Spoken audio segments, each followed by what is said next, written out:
The tires crunched slowly over gravel as I pulled into the long-forgotten driveway of my secluded cabin nestled deep in Pine Ridge Estates.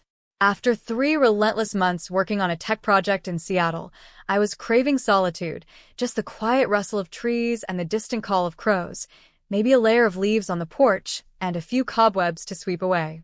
What I wasn't expecting was her. There she was, Patricia Holloway, clad in her usual faux business couture, clipboard tucked under one arm, a camera slung over her shoulder, and a phone glued to her perfectly lipsticked mouth. She stepped casually out of my front door. My front door. The one I had locked, twice, with a deadbolt before leaving town.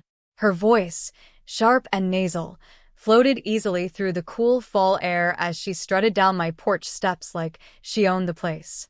Yes, I'm closing the listing today. The photos turned out beautifully. This one should move fast on Amazon, just like the others, she said proudly to whoever was on the other end of the call. She paused to listen, then laughed, actually laughed. Of course it's legitimate. I run the HOA. Who else would have the authority to maximize our community's potential? My grip on the steering wheel tightened so hard my knuckles turned pale. Patricia Holloway, our self-appointed, power-drunk HOA president, was selling my cabin? On Amazon? As her white Range Rover pulled away from my property, like she'd just finished a perfectly legal real estate showing, I sat frozen in disbelief. The gall. The arrogance. Patricia had always been a thorn in my side since I bought this cabin 2 years ago, ticketing me for non-compliant trash can positioning, complaining about the mulch color in my flower beds, and sending passive-aggressive letters when I skipped her monthly wine and wine sessions at the community center. But this was felony-level insanity. I waited until her SUV disappeared behind the trees before stepping out. The keys in my hand trembled, not from fear, but from white-hot anger.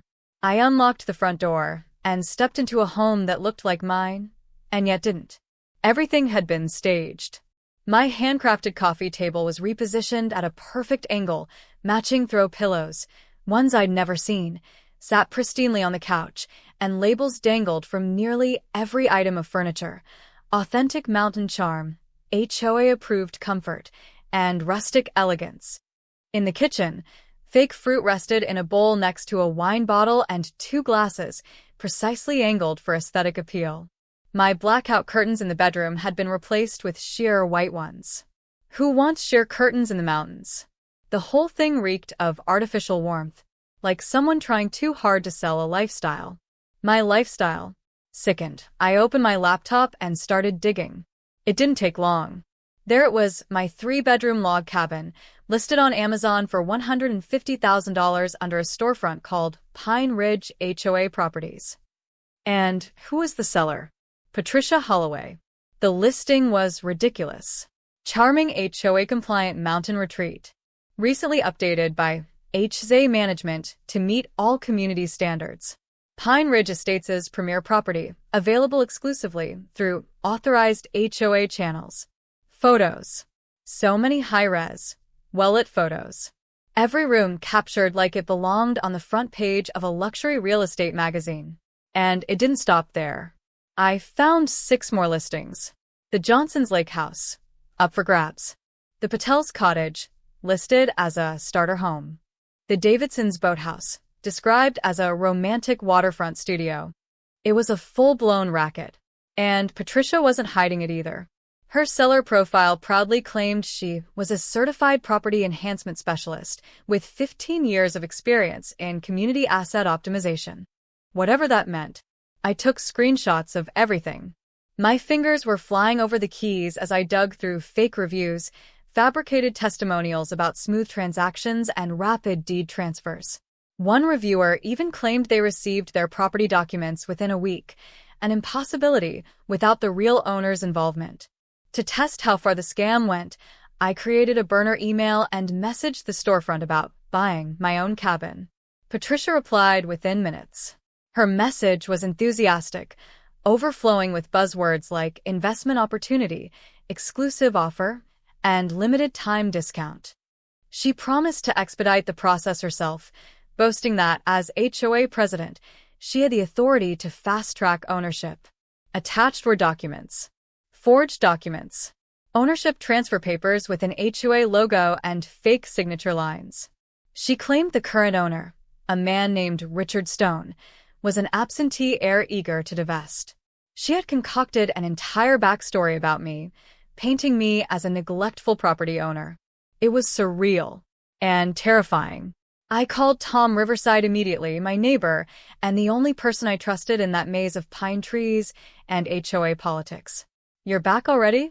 Tom said, surprised. "Janet and I were just saying how weird it was. Patricia's been in and out of your cabin all month. She told us you asked her to prep it for a quick sale." "Tom," I said slowly, trying to keep my voice level, "I didn't ask her to do anything. She broke into my cabin. She listed it for sale. On Amazon." There was a pause, and then Tom erupted. "That explains so much. She came by last week with a camera, said she was documenting properties for HOA records. Janet caught her trying to open our shed with a locksmith kit." As we talked, Tom shared stories from other neighbors. Patricia had been targeting anyone who traveled frequently or owned second homes. She'd approached the elderly Winston couple, offering to help them downsize. She even convinced the Chens to hand over a spare key for emergency HOA inspections. Fueled by a sense of disbelief and growing rage, I made 2 calls, first to Amazon's fraud department, where I spent nearly an hour walking a stunned representative through the details. Then to the local police. Detective Maria Santos showed up within the hour. As she reviewed the staged decor, the listings, and the fabricated paperwork, she just kept shaking her head. "In 20 years, she said, flipping through the forged documents, "I've never seen someone try to sell occupied homes through Amazon." Word spread fast. By nightfall, Tom and Janet's living room was packed. 15 homeowners, each with their own Patricia horror story. She'd turned the HOA into her personal real estate empire. The Davidsons found their boat tagged for sale. The Trevors discovered their guest suite was being advertised as a remote work haven. Even the HOA board members seemed blindsided. Robert Kingston, the treasurer, looked sick. "She's been submitting expense reports for furniture, camera equipment, staging supplies. I thought it was for community beautification. I approved thousands of dollars." Turns out we, the HOA, had funded her fraud. The very next day, Amazon pulled the storefront and began refunding buyers. Over $30,000 had already changed hands. Buyers from all over the country had wired deposits, lured by slick listings and low prices. That afternoon, Patricia showed up again. She pounded on my door like a madwoman, shouting, "You're ruining everything. I'm trying to help this community." I opened the door just enough to look her in the eye. "You broke into my house. You committed fraud. It's over, Patricia." She didn't back down. Instead, she shrieked about people not maintaining their hedges and how she was the only one doing the hard work. "You are stealing," I said, and quietly dialed 911. Detective Santos returned quickly and found Patricia pacing my driveway, calling lawyer after lawyer. When they searched her house, they uncovered a full-blown real estate operation in her garage, wall-to-wall photos, floor plans, even red string maps showing which homes she was targeting next. And then it got even bigger. The FBI got involved once they realized buyers in multiple states had been defrauded. 3 weeks later, the community center was filled to capacity for the emergency HOA hearing. Patricia sat in the corner, flanked by her lawyer. She looked smaller now, though she still wore a scarf and sunglasses like she was some kind of celebrity. When the board president called for a vote on her removal, every single hand in the room went up. Patricia jumped to her feet, her chair crashing behind her. "You're making a mistake. You need me. I was helping. Without me, this neighborhood will fall apart." Security gently escorted her out as the room erupted in applause. Someone shouted, "Don't let the doormat hit you on the way out," and the crowd burst into laughter. 2 months passed. Then one morning, I received a large package in the mail. No return address, but the label matched Patricia's old Amazon listings. Inside, a doormat. A fancy, embroidered one that read, "Property of Karen's Kingdom." Attached was a small note, a complimentary welcome gift for all new Pine Ridge HOA homeowners. I laughed so hard I nearly cried. The mat now sits in my garage, evidence for the federal case still ongoing. The day of the trial, I sat in the courtroom with half the neighborhood. Patricia's lawyer tried everything: plea deals, leniency arguments, even claims of community service. None of it worked. She was found guilty on all 17 counts: wire fraud, mail fraud, identity theft, and unlawful use of an organization's identity. Her sentence? 20 years in federal prison, $750,000 in restitution, a lifetime ban from serving on any HOA board in the U.S. The last thing we heard as the bailiffs led her away was her shriek. "This isn't fair. I was helping." No, Patricia. You were helping yourself. And now, finally, the rest of us can breathe in Pine Ridge Estates.